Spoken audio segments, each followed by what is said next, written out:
Hello and welcome to Zerift's overview of my Dragonlance 5e campaign I'm going to be doing.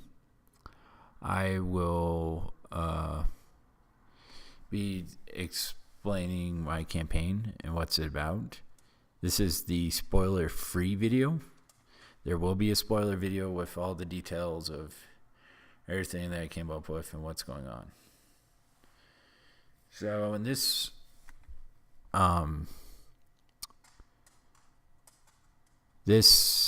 version of Dragonlance, I'm doing it sometime after the War of the Lance, and kind of with my own little homebrew take on it. I'm going to set it during another war, but it will be it'll have a few minor differences here and there. It'll be pretty much like the War of the Lance, except there's a huge little things I took from the Age of Might and put it in the Age of in the War of the Lance. Yeah, but there's a lot of interesting details, like the 5 towers have returned to the wizards. That's one minor detail. All except for the Tower of Eastar, which is at those who know the lore know that's at the bottom of the sea. So there's going to be a new tower, and from the research I've been reading on, basically these towers most of them were color coded to certain wizards. And this is from the source books, not the actual books. So there's one tower for the white wizards, there's one tower for the red wizards, one tower for the black wizards, and one tower for all 3. And I take it back, I'm not doing 5, I'm doing 4 of the 5, because the Tower of Palanthas is going to remain the way it always was. Which, if you're curious about that, you can read more about in the original Dragonlance Chronicles and probably the Twins saga.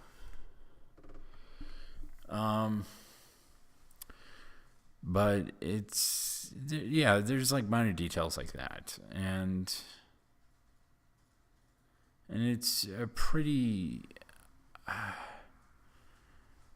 I don't know if I would call it Sandbox, but I would call it pre-open world. You can travel wherever you want, the players can. And it's up to them whether or not they want to embark on a quest. And kind of had the lamest beginning to start out with, but I talked with the players and they said they liked it, which surprised me. Which is basically they're going to be the first act of the story is basically them going after this one wondrous magical item, and they're going to be sent on this quest by a Knight of Solamnia, and it's sort of a secret mission, and it's something that could change the war. Now there's a few things about this war that are a little strange, like they're fighting against the dragons, but the dragons, metallic dragons themselves, are not showing up. And I'll go more over why that is in the spoiler video.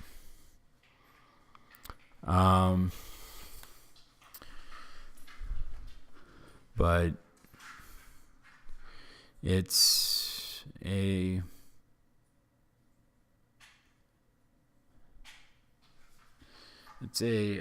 very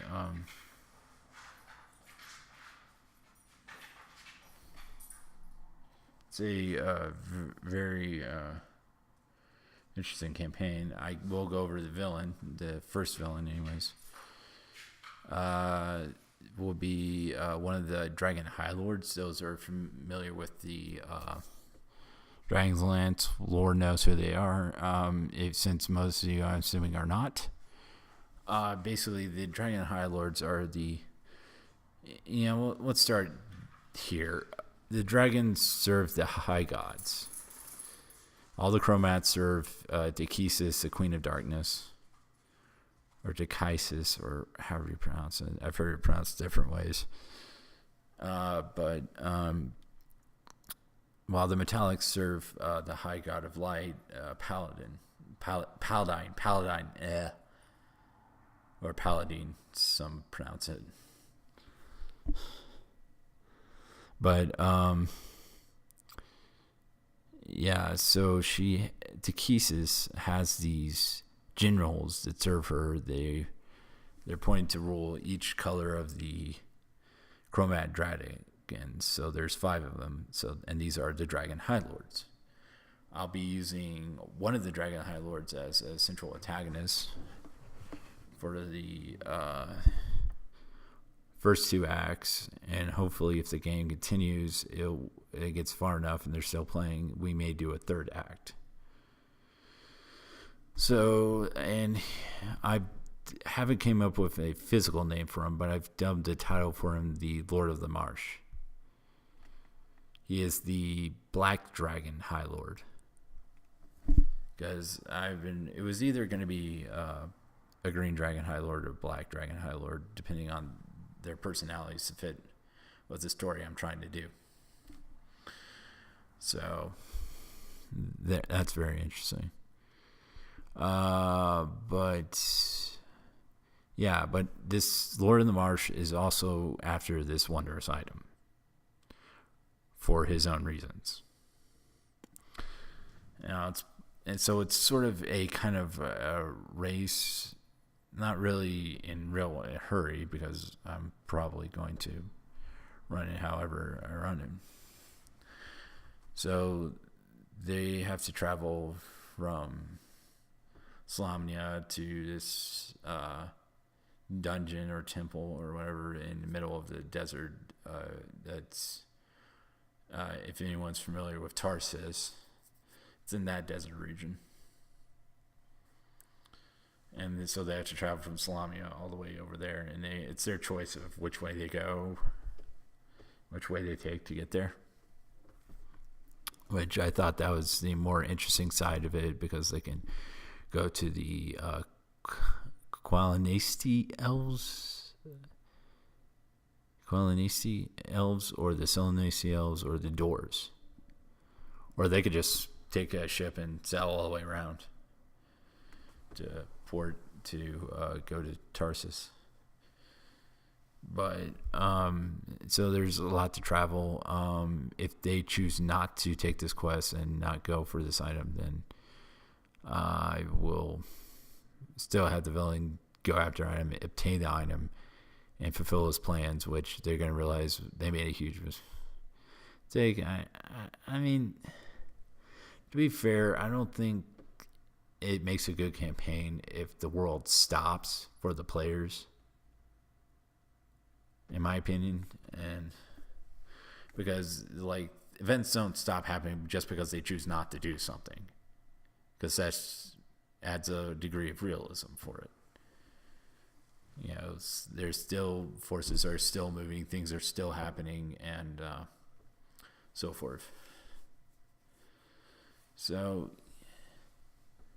and I'm also going to peg a question at the players if they do find the item, what to do. And I've set up a little bit of SciQuest they can do if they do it, and so forth. But I don't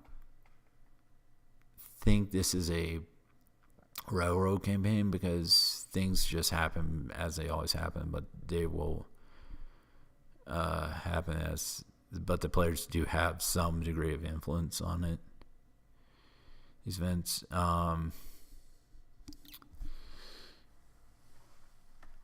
Let's see what else. I will, of course, since it's Dragonlance, there will be dragon riding and Dragonlances, of course. I think I've hidden some along the journey in ways and so forth, but I haven't completely written everything in it, because the players have yet to I don't know who's playing yet. I know a couple of people are interested in playing, and they're talking about playing. But it's the... once I get their character backstories, I'll implement their backstories into this world and do character arcs along the way to the trip there to the item. And, you know, who knows? I may throw little surprises here and there. I am not going to go over what the item is in the spoiler-free review, but I will go over what it is in the spoiler overview. Spoiler overview. Ugh. I just cannot speak today. But let's see, is there anything else? Yeah, they can. Another thing they can do is they can join factions, so forth. One of the changes I did because 5e is about less restriction, I took the magic restriction away from the rogue wizards. Not only so any of the wizards can like practice, say, necromancy. However, it will be frowned upon depending on what robe you are. So they will start out immediately unlike the last campaign I did, they will start out immediately with their robes. But it's a pretty interesting story, but I can't get into it too much until the spoiler overview video. So that's the campaign I have so far, I can say, for the spoiler-free. And I'm sorry there's not more to talk about, and I wish there was. So this is Zerift signing off.